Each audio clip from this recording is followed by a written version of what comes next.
Hey you guys, it's your girl AJ, the Glamour Witch, and I'm back for a new video.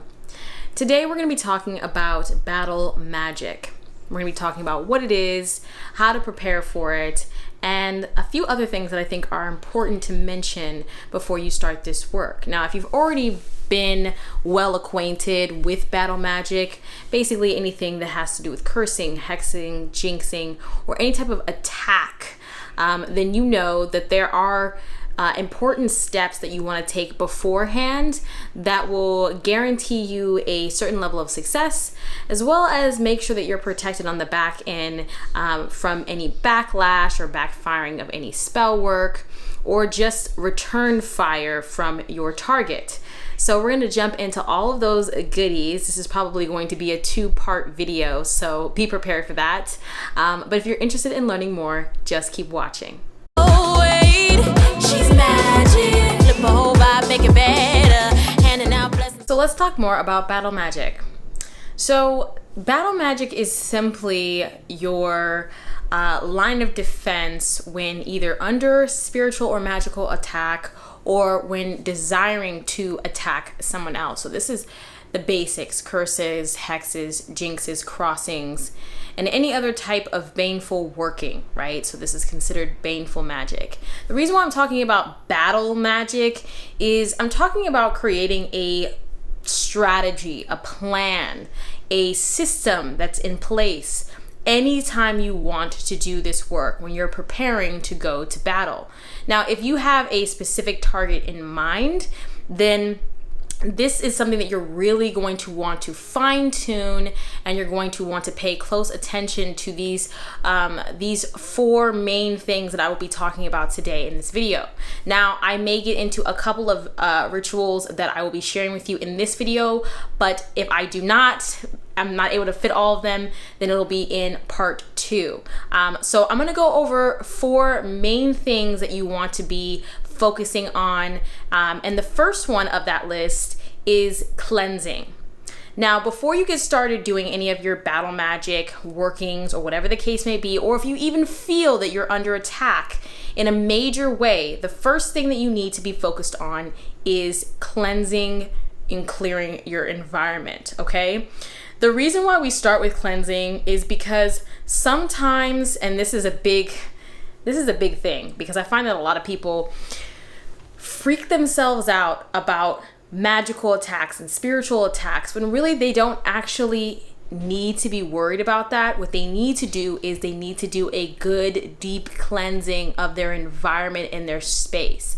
They usually have stagnant energy, a stagnant environment, or there are negative energies around them that are making them feel as though they're under attack. That can create things like psychic attacks and bad dreams or misfortune or just things that play on your health. So if you are not keeping up with your cleansing routine, you can almost guarantee that there will be a point where you start to feel like, what is going on, right? So that's to be the first thing that you're thinking of, okay? Especially if you know that you were under attack by a person, you've done divination, you've pulled cards, and it's basically very clear that you are being attacked or being sent something by someone. Maybe you're having some symptoms of some spell work, right? You're having intrusive thoughts that you know you would never think about yourself. You're starting to see a lot of really negative things, a series of unfortunate events crop up that just seem out of the ordinary, right? There could be a lot of different signs, and I'll get into some symptoms potentially of magical and spiritual attacks, but because every practitioner is different, they're going to be doing different things. And so sometimes it's just a life thing, and other times it is a spiritual attack. But I find that if you start with this first, you'll be able to really sense if you are under attack, right? So you cleanse your environment, you cleanse your space, and I mean cleaning it and cleansing it. So what I would do is start by sweeping, decluttering any corners of your space that just have piles of stuff there. Get rid of it, pull from behind it and sweep maybe even go in and mop your environment with a floor wash, which is really great. If you have carpets, I would do a salt, like a sprinkle over the carpet, and then you can vacuum it up. Basically, it's just a bunch of herbal mixtures with salt. You mix it together for protection, for cleansing and clearing. You sprinkle it onto your carpets. You let it sit for 5 minutes. You say a prayer or incantation or a blessing over that work.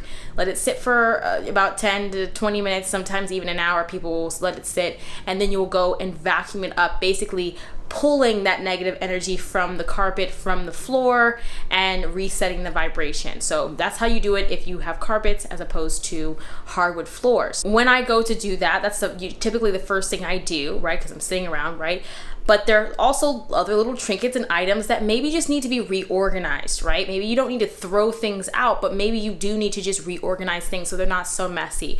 Wipe things down with magical sprays and mists that are actually intended to remove and clear stagnant energy. This is where things like Florida water are really great and helpful, because you can actually make your own magical cleaning agent that can be used for actually cleaning your environment and sanitizing spaces, while simultaneously being used to bless and pull in higher vibrational energy to clear away any stagnation or just any nasty, icky energy that you don't want in your space.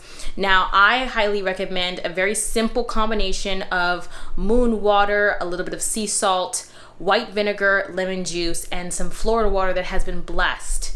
Now, when I say Florida water that has been blessed, I mean, don't just go to the Botanica and get a bottle of Florida water, Murray and Landman's, and just dump it in there. Now, it's gonna smell nice, I guess, or whatever the case may be, but the point of having a magical cleaning agent is that it's been blessed, right? And the best way to do that, you can bless all the items that I just said, but is to charge your Florida water or buy Florida water from a practitioner. I sell Florida water on my website, but there's tons of practitioners out there who sell their own homemade Florida water, and that is the one that you want to be using. Now, I also have a video here on my YouTube channel that teaches you how to cleanse or how to make your own Florida water.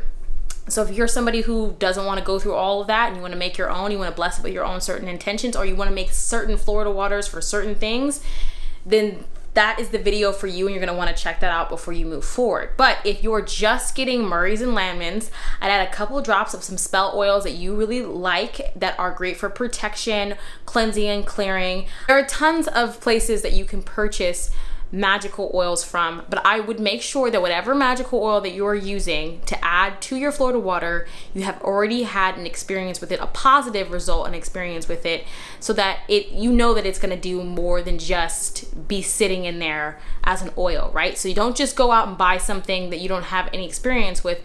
Test it out first, okay? Because this is not something that you want to This is not like a little money spell or a little like self-love spell or a little love magic or whatever.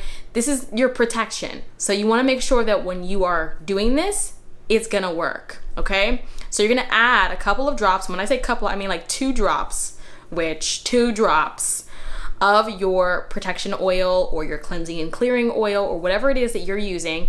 You're going to set intention over that Florida water, that bottle. You're going to add it to the bottle. You can also add in some gemstones that you have enchanted and blessed for the purpose of protection, so that that Florida water has been set with your vibrational energy and you're not just pouring it straight out of the bottle, okay? You should never be doing that with any of the Florida waters that you get at the Botanica that have Murray and Landman on it, okay? Just don't do it, because I promise you it's not doing what you think it's doing, okay? So just go out of your way, even if it's just a prayer, an incantation, a small moment of transferring your energy into the bottle. That's going to be better than you just pouring it in and thinking that it's going to do something for you that it's not even been programmed to do prior to it coming to you, okay? Anyways, moving on. Adding things like protection oils into cleaning supplies as well is also a really great way of being able to amplify and really take advantage of your cleaning process and make it all in one, so you don't have to worry about anything and it's not this extra headache or burden. So you want to make sure that you clean your windows, anywhere that light passes through, your doorways, your doorknobs, the the board, the headboard of your bed, or the, you know, archway of whatever walkway that you're going to be entering into. You want to cleanse and wipe off any type of counter space, your fans, the walls. People might think that that's crazy, but yes, wipe down your walls, right? Energy can pass through walls, so why wouldn't you cleanse the energy of the wall? So cleansing your walls, it doesn't have to be something crazy. You don't have to do it every single time, but if you're going to be doing a deep cleanse, or you really feel like something is happening to you, figure it out. Spritz the walls and just go over with a rag really quick with your protection oil that's been put into those cleaning supplies, and just hit it real quick. You know, it doesn't have to be this long thing, but I promise you, you're not going to regret doing it, okay? So you're cleansing all of those spaces, environments, you're decluttering, you're throwing things away, you're making sure you take out your trash, you're making sure you clean the windows, you're washing any bedding, you're washing your any type of fabrics, you know, even if it's your curtain, you're washing it. And I would highly suggest washing your curtains or your bedding or whatever it is that you're going to be touching that has a fabric on it that can be put in the wash machine, adding a little bit of that Florida water, maybe a little bit of moon water into the wash with it, so that it can be kind of cleansed in that space and being washed as well with that. You can add a couple of little protection drops into your detergent if that feels right to you, whatever the case may be. But really, really, really make sure that everything in your environment is cleansed. And this is going to help you when you move on to the next step, which is banishing. Banishing is all about removing and clearing away any energies, entities, or lingering vibrations that you do not want in your space. It's blowing back. It's like setting a grenade in the space and blowing away anything that may be lingering. This is a very important step. Some people might do banishing before they do cleansing, but I don't feel like that's right. I've actually heard people say like, oh, I'm going to banish it first and then clean whatever's left. But in my personal opinion, you clean because you might find that you don't need to banish. You might not need to go to that place. But because we're talking about battle magic, I think it's important to cleanse your space first. And whatever is left behind that maybe is not going to be impacted by a little bit of your cleaning supplies and your protection workings. And, you know, if you're somebody who does smoke cleansing, maybe that's not going to work for it, but you do want to do a really good banishing. Now, I'm going to share with you 2 banishing rituals that I personally like. They are angelic rituals, but if you have one of your own in your own practice that works for you, then now is the time to do it. After you've cleansed, you want to release any other negative energy. The reason why we banish before we start getting to any of the other work is because you don't want anything to be left behind when you go to seal in and lock in your environment to do the work that you're going to be doing. You don't want to get locked in with the negative energy and have that influence or affect the spell work that you're trying to do. Especially, you don't want it to affect you as the practitioner and maybe make you not as confident or, you know, not focused or disciplined in the moments that are really important in being able to execute and send vibrational energy to that target or to achieve that overall goal. So banishing is really important. Now, some people would even go as far as to banish every single day to remove anything from their space that is lingering so that they can feel clear and cleansed. Now, if you feel like that's something that's necessary for you, by all means, go ahead and do that. I personally feel like once I've done these other steps that I'm going to be telling you about, I really don't need to worry too much about it. And then I will make sure that I am participating in a regular protection working, and I just tap in with my spirit guides, ancestors, and angels to have them let me know if something's going on and I need to be on top of it and do some other type of work. Okay, so again, banishing is really, really important, and I will be teaching you those 2 rituals in our part 2. Okay, next is going to be your protection. Right? You're going to want to protect now. You have cleansed the space, you have banished any leftover negative lingering energies, influences, entities, spirits, and even workings that have been sent your way, right? You've banished them from your space. Hopefully it was a really good banishing. And then you want to lock the space down. You need to step into working on your wards. Okay, if you already have wards in your space, this is a great time to redo your wards and supercharge them, whatever the case may be. This could be to just go ahead and check your wards to make sure that everything is running and operating the way that you want it to. And then you also want to make sure that you are participating in a really powerful protection working that is going to encompass your entire space, not just the environment that you're going to be doing the working in, but your entire home, right? So if you're living in an apartment, it's the entire apartment. So even when you leave outside of this apartment, you know, it's the entirety of that environment, that space, so that you, even as you're walking out of your house or going into the kitchen or whatever the case may be, you want the entire home protected, right? Maybe even putting protections over your vehicle, putting protections over the mailbox, I don't know, whatever. But it needs to be overall overarching protection. Now, you might also want to do things like protection for your business, protection for your family, protection for these other elements, whatever the case may be. And now that the space is kind of sealed off, you're going to be able to do more powerful protection workings because there's not going to be a lot of things influencing and impacting you from being able to do that work. So this is really, really important. Next, I am going to be participating in just tapping in with my spirit guides and my ancestors and angels to just kind of see where they're at and what's going on with them so that I can figure out, okay, is this what I need to be doing? Is there something else I need to be looking at? Okay. So when you're doing your protection workings, you really want to make sure you're hitting all of your bases, right? Whatever it is that you personally do in your practice for protection, you want to step into that and add a little extra oomph, right? You want to add things like wards, do things in the corners of your spaces, add sigils and all different types of stuff to your environment and to your space, whatever that may be.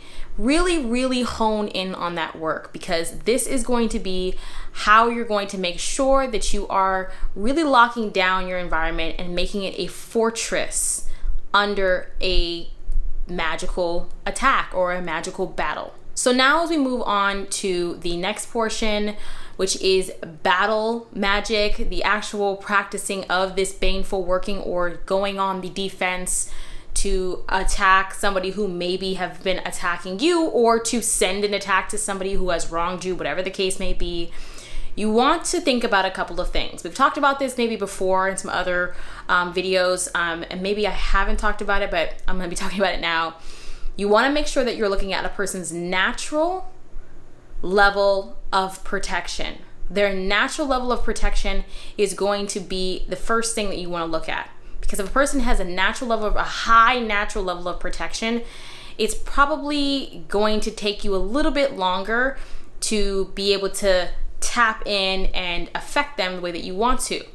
Also, you want to make sure that if they are heavily protected, what kind of protection is that? Is it spirit guides, ancestors, angels? We all have our spiritual team, right, that is protecting us. But are they working with other entities and energies that maybe would see your detect your ritual, your spell, and throw it back at you 100 times harder than you were expecting?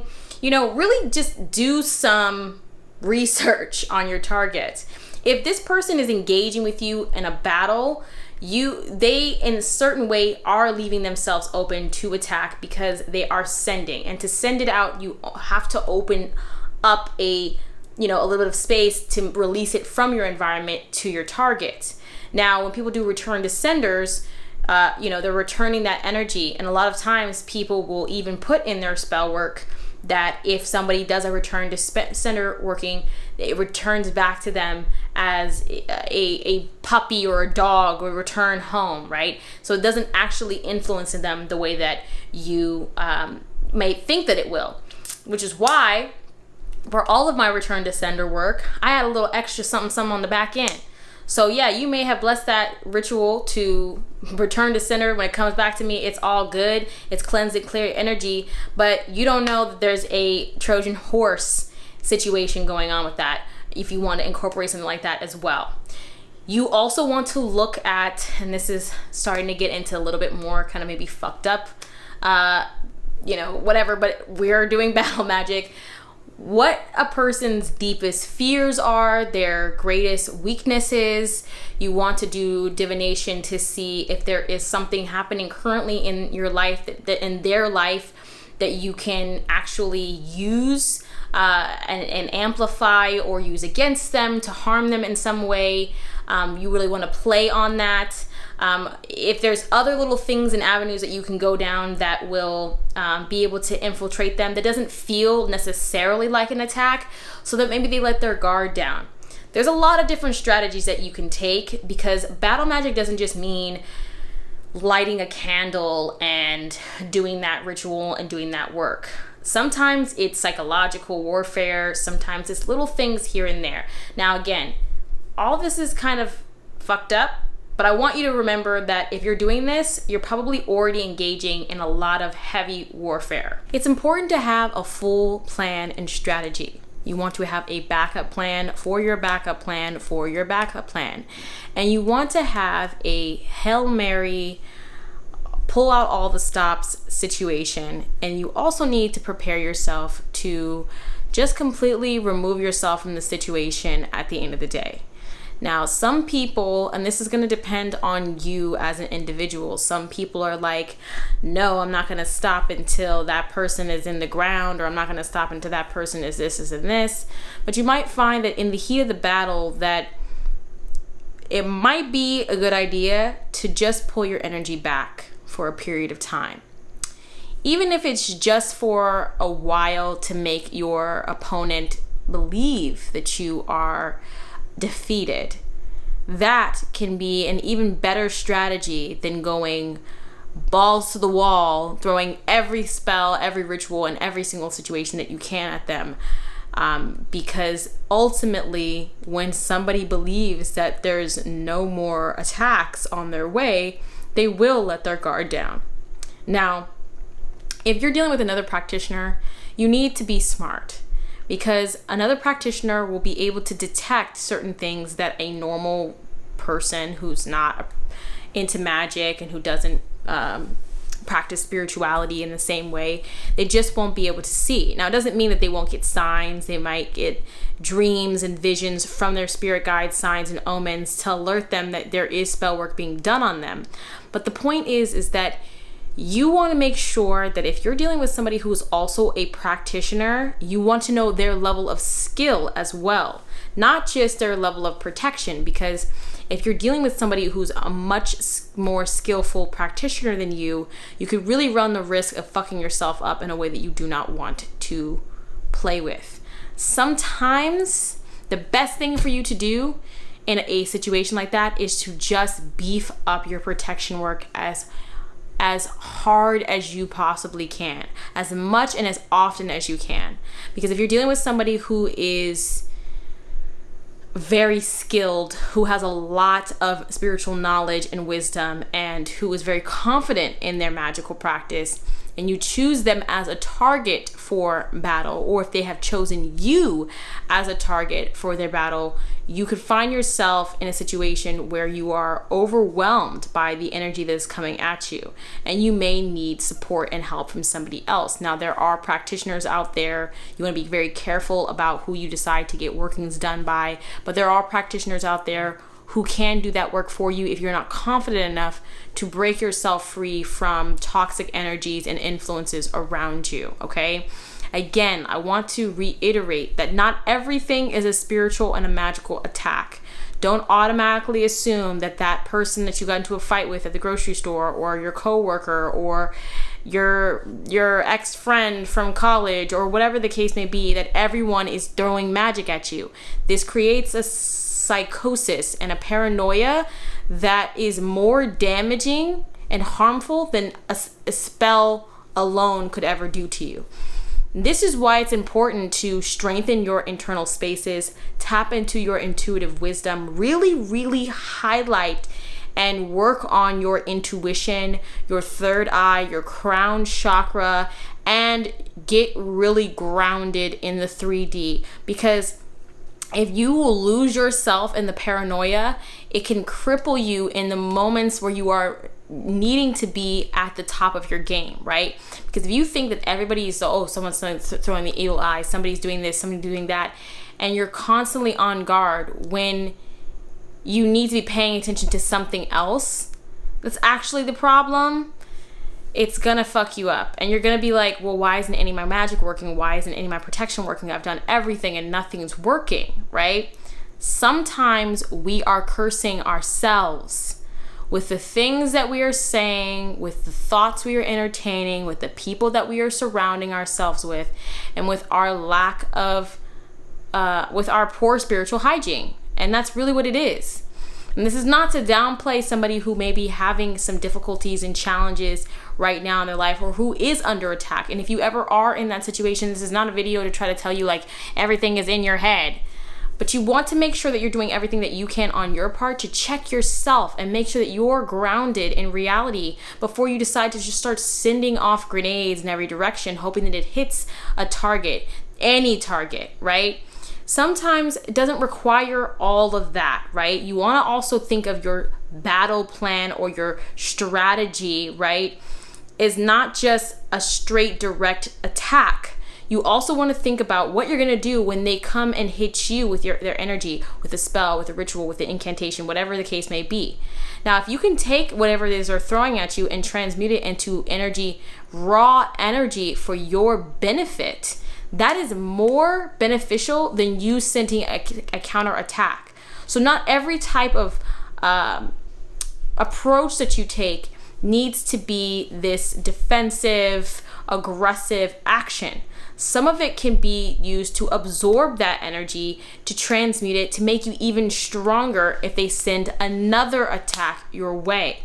You can also do work that is meant to shield you and also protect you personally from anyone doing divination on you, from pulling cards on you to see what your moves are, and to basically create an invisibility around you and your auric field from unwanted individuals. One of the best types of tactics that you can use, these are my top 2 favorite things to do when dealing with a person who's maybe attacking you or an enemy or whatever the case may be, is to do spell work that makes your enemy become either confused to the point of not even knowing how to attack you, or to become disinterested in you.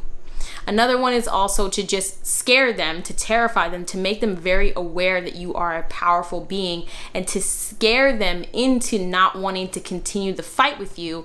But I find that sometimes that could egg people on and push them even further, or get them to try to go and round up a group of people to help them, right? So for me, what's important for me to do in my practice is to determine whether or not the person is somebody who is looking to have a tiff with me over something petty, if it's really that big, if this person is going for blood, if this person is just pissed off this day and it's going to wear off. I don't want to blow somebody's house up because they called me a bitch, or because they, messed up my mail, or because they, egged my house, right? The crime should fit the punishment. And sometimes it's just petty little stuff that doesn't even require any of your energy, doesn't even deserve any of your energy, or a candle, or herbs, or an incantation, or calling the corners, or calling the spirit, or calling any of that. Sometimes you just need to do a spell or a ritual to throw them off the scent, to confuse them, and to also make them uninterested with you, where the idea of going back and forth with you is boring. It's so boring to them, and it doesn't even make any sense, and they don't even want to do it. But if you're going to do something like that, you also want to make sure that you're going to step away as well. Don't continue to engage with them energetically. Now, if you're petty like that, I guess you could do a ritual to make them disinterested in you, to forget about you, and then attack them on the side. But again, I would just be careful. I'm not somebody who believes in threefold law. I don't believe in that shit. But if you do, and I shouldn't say shit, that's fucked up. Some people believe in that. And I shouldn't say shit, so let me rephrase. I don't believe in it because I think it's not rooted in anything for me that I even see tangibly show up in the real world. I believe that there's scales that need to be balanced out, but if the balancing of the scales are exactly where it's supposed to be, it might feel like somebody's getting away with something, but that might be the balancing of the scales. You have no idea. So I much prefer to to see it as, are you throwing an imbalance in the scales, or are you balancing it back to where it needs to be? Are you placing a balance? Or are you just throwing around magic because you're petty, because you're jealous, because you're angry, because you're annoyed, because you're trying to use someone as target practice? These are things that have to do with character, personal integrity and character, and they're not anything that anyone can train you or teach you on. They're things that you need to be embodying as a person. And so I can't sit here and tell you what you should or shouldn't be doing, or I don't think anyone can. I mean, it's like, people try to act like being a witch is a personality type. They try to act like, like, oh, well, you're supposed to be this or that, or whatever the case may be if you practice this craft. And it's like, no, if you're a shitty person, you're going to be a shitty practitioner. You're going to operate in that same vibration in the way that you throw your magic around. If you're somebody who is cruel and miserable and awful to people and easily, you have a hot temper and easily upset and offended, and you're naturally vindictive and argumentative and aggressive and constantly trying to bicker and fight, if you got anger issues and problems and you calling people out their name, and you're just that type of person on a regular basis, then you're probably going to be that same way on a spiritual level. And I want you to think about it like this. When you're fighting, or when you're learning to fight, the weakest type of opponent is the one that goes in wild with all of this anger and rage. It's the one who can stay calm in the face of adversity, calm in the face of a, opponent, to be able to detect their moves and to be able to, move accordingly. If you're somebody who does not have discipline in your emotional space, if you're somebody who is toxic naturally, it's not really going to change, right? What's going to happen in your craft is you're going to find that you can use that raw energy, but sometimes it will blow back on you. Spells backfire all the time. And it's not like some karmic thing. It's just like, maybe you didn't tether it correctly. Maybe you did this. Maybe you weren't focused at some point. Maybe you didn't check to see if that person really was, wasn't protected, right? And you put yourself in a situation where you didn't need to be. Maybe you didn't do your proper protections. You weren't, thinking it through because you were just coming from this raw anger, right? There are certain types of rituals and spells that you can do with that raw anger that doesn't have anything to do with blowing someone up, right?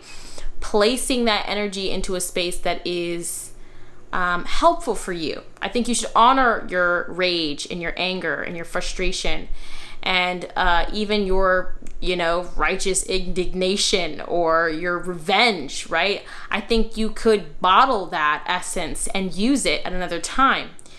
And that way, when the moment comes and you would like to utilize that, you don't have to summon any of your personal energy. You've already got that stored, ready to go, to pour into any type of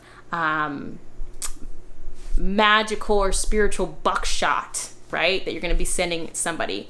So this is important to realize, is like, having a strategy is really important. Going at people magically for no fucking reason and with no plan is gonna almost always backfire on you in a negative way. And I'm not talking about threefold law. I'm just talking about, you're gonna make mistakes. You're not going to be paying attention. You're not going to be looking at details. And you're going to leave a lot of room for that person to come back and do way worse damage than you had expected them to. So go slow. And that's why I say the first things that you should be doing always, and I will say it till I'm blue in the face, is cleanse your space and your environment of any stagnant, low vibrational, or nasty, icky energy. Banish any remaining energy or entities or any work that has been sent your way. Then you want to protect yourself and fortify your environments and your spaces and the things that you love and covet and want to, protect. You need to be making sure that those things are locked down, password protected, titanium, vault sealed, right, with protection work. And then from that space, You want to make sure that you are checking in with your intuitive wisdom, tapping in with your crown chakra, your third eye, your root, getting clear about what actions that you need to take. Also focusing on your solar plexus, having confidence and knowing that you have the power to get through whatever is coming and whatever is going to be there. Working on keeping those spaces cleansed and clear. Keeping all of your chakras cleansed and clear is going to help you be even stronger, right? Protecting your body and your health, watching the things that you are thinking and saying, paying attention to signs and synchronicities, and then doing what it is that you need to do on the back end to prepare for any backlash as you go to make your attack. If there are different ways that you can go about it, they don't require you to light any candles, do anything that would send off any flares. Start there first. Make it seem like you're not doing anything at all. Make it seem as though you're just being hit with all of this, which is why I said transmuting any attacks is probably going to be the best way to win a battle, because you'll be able to harness and utilize a person's dark energy for your benefit, right? And be able to then turn it into raw magical energy for when you want to send off that bomb, right? So let a person, if someone is throwing something at you, let them throw it. And then when the time is right, when you've made your plan and your plan B and your plan C and your exit plan for when you are done playing the game, which you should always have an exit plan when you want to just shut the whole thing down and walk away, right? Then you'll start to do the work, but not before then, right? You don't start doing the work right away. If you start to feel like you're under a magical or spiritual attack, again, cleanse, banish, protect, defend, okay? So in part 2, I'm going to go over a couple of different things that I personally will do in my practice. I'm not going to share with you everything I do, obviously. I'm not going to share all of my stuff, but some things that I've done that have worked for me over the course of my practice, some things that you guys can do, things that are physical, like actual items, and then rituals and spells that don't require any type of tools, just your magical energy and your intention. And then I will share with you some books that I think are worth purchasing, that have some more, gnarly, maybe nasty rituals in there that you can utilize. And we might even get into doing some doom work. If you don't know what doom is, and when I say doom, I mean D-U-M-E, which is different than the D-O-O-M, doom. Doom, it basically stands for death unto my enemy, right? Or doom unto my enemy. It can also mean destruction. But when I first learned about it, I heard what I knew about it was death unto my enemy. And a lot of people do doom candles. It's actually very popular. You can buy a doom candle at a local botanica. Most places will have them if they are spiritual, magical in nature. You can also just take a black candle and do the same thing. But I want you to keep in mind that a lot of this stuff is last resort. If you can just shield yourself, transmute the attacks, set up a little, metaphorical grid around your protected space that will absorb those attacks and turn it into raw energy for your benefit, that's going to do a lot more for you than spending all of your energy and time trying to figure out who it is that's attacking you and how to get them good. But if you have somebody that has done you dirty in the physical, let's say you have an abuser, you've been assaulted, you've had someone steal from you, you have someone that is slandering you, someone who's trying to harm you or your family or your loved ones or your relationships or your business, you know exactly who it is and you want to put a stop to it. There needs to be a reason, there needs to be a solution, there needs to be an end goal. If it's purely to destroy them, listen, I'm gonna keep it 100%. Have I cursed sexual abusers? My sexual abusers? Absolutely. And I don't feel bad about it. Not even a little bit. The only reason why I don't feel, I mean, there's a lot of reasons why I don't feel bad about it, but I never went to the police for those assaults. I never sought the type of justice through the justice system. One, because I didn't believe anyone was going to believe me. Very rarely are people believe women, or very rarely are they believed that we actually were raped, we were actually sexually assaulted. And I also didn't want to go through reliving it. So for me, the best way to put it to death, that experience, and to get the justice that I needed, was to attack that person and send back all of the darkness that they created within me as a result of that attack. And this is the reason why I want to really reiterate that you should definitely learn how to fight. But you should not pick a fight with any and everyone. And there may be justifiable reasons why you think that it's okay to attack a person. You may be justified, but you still should be smart. And if you can be smart, you have a higher chance of being successful in defeating your enemy. Remember, not everyone is your enemy. Sometimes people are your lesson. Sometimes people are your karma, if you believe in that way. Some people are merely reflections. And so attacking them is attacking you. So just be mindful, be careful, ask the right questions, delve into the truth of the situation before you start to throw around curses and hexes and jinxes. But ultimately, I'm not here to be moral police for you or to decide what it is that you should be doing in your situation. Only you know how bad your situation is and how dark it's gotten. Only you know.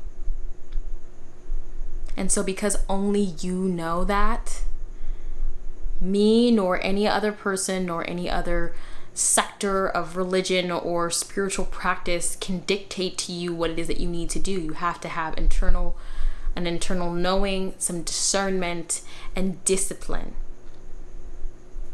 and wisdom when utilizing this type of magic. But either way, you'll learn, right?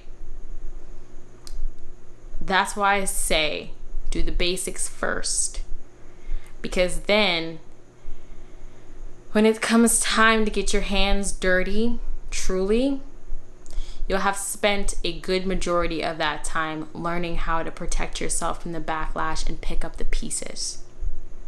And that's sometimes even more important than the most powerful spell that you can come up with to destroy someone, to destroy all of your enemies, to obliterate them and put them in the ground, to put them underneath you, to have them bow before you. Learning how to protect your own is always going to be the best form of defense.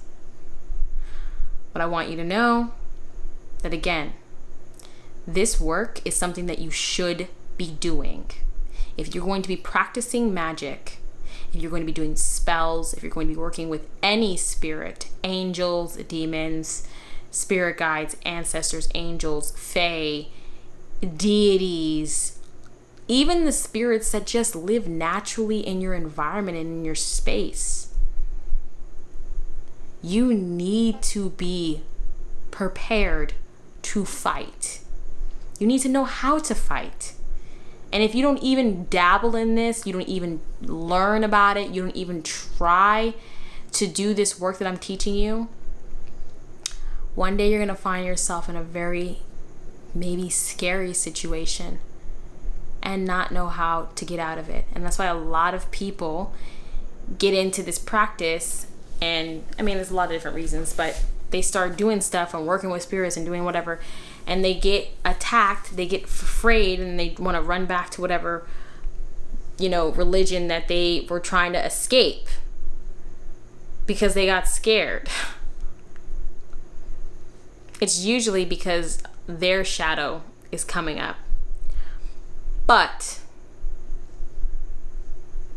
a lot of times, 9 times out of 10, it is because they did not know how to properly protect themselves. They didn't know how to properly cleanse. They didn't know how to properly banish.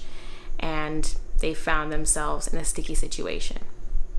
And they weren't even working with any deities, right? They just maybe upset a spirit that naturally lives on the part of the property that they live on, or they walked into the wrong space, the wrong area. They stepped on something, right? Whatever. It could be anything. And because they don't have any tools in place, they find themselves in a sticky situation. So don't be that person, right? Set yourself up for success and victory and believe in your power. And the best way to do that is by strengthening your abilities. You're not always going to be able to strengthen your attack because you're not going to be attacking people all the time, but you can learn about magical attacks and rituals. You can learn about how to execute it. You can learn about calling on certain spirits who will help you with that, who will support you in that. You can also learn how to be better at protecting your space, at warding your environment, at banishing, at cleansing, and maintaining a system that works for you. Do that, right? And again, I'm not moral police, but don't just go up to any person on the street or any person that pissed you off and just start a fight with them. That's silly. It's silly. Don't do it. Anyways. In the next part, I'm going to be teaching you about a couple of rituals, a few spells, some herbal blends, and a couple other things that will help you be able to activate these 3 things right now in your immediate. So be looking for part 2, and I'll see you in the next video. Be blessed. Pull out the candles, pull out the crystals, pull out the recipe.